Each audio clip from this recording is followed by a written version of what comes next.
小米新車終於正式上市，佢哋嘅首款 SUV 小米 U7喺6月26日晚7點正式發布，售價係幾多呢？你估？25.350萬。一如既往嘅定位價格屠夫，當然啦，今次嘅發佈會除咗車，仲有發佈小米嘅摺疊手機、平板電腦等等。但係全世界嘅焦點就梗係喺佢部車度。不過，根據小米集團發佈嘅2024年財報顯示，佢哋嘅智能電動車創新業務蝕咗大約62億人仔。2024年小米一共交咗136854部小米蘇7系列汽車，照咁計，每賣一部車平均要蝕45000咁上下啦。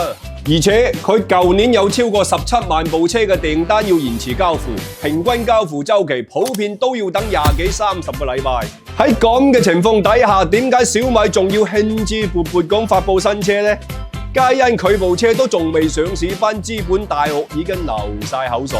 根據招商證券國際嘅研究報告，小米 U7 嘅流資用戶數係蘇7同期嘅3倍，初步相信佢嘅爆款潛力巨大，有望延續好似蘇7舊年咁巴閉。佢哋預計小米汽車2025年嘅銷量可以去到35至40萬部，其中蘇7加 U7 嘅月銷量有望衝擊5至6萬部。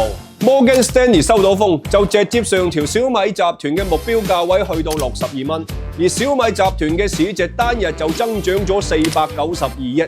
確實大家見到舊年小米蘇7有幾火爆㗎啦，佢舊年部車發布24小時之內嘅銷量就接近9萬部，直接導致當其時小米集團股價早盤一度飆升超過14%，市值大幅增長大約440億。直至2025年嘅3月18日，小米集團港股市值累計上漲超過1萬億。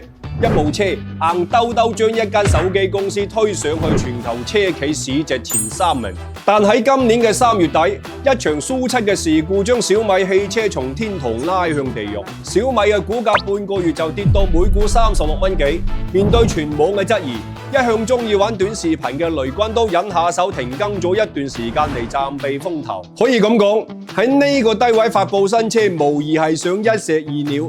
既提高業績，又可以扯高個價位。畢竟資本市場好似你哋一樣，最中意聽新古仔啊！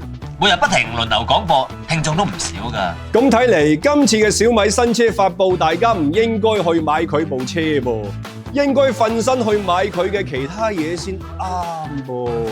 留個問題俾各位社員，你哋認為今次小米 U7 定價喺唔喺射程範圍？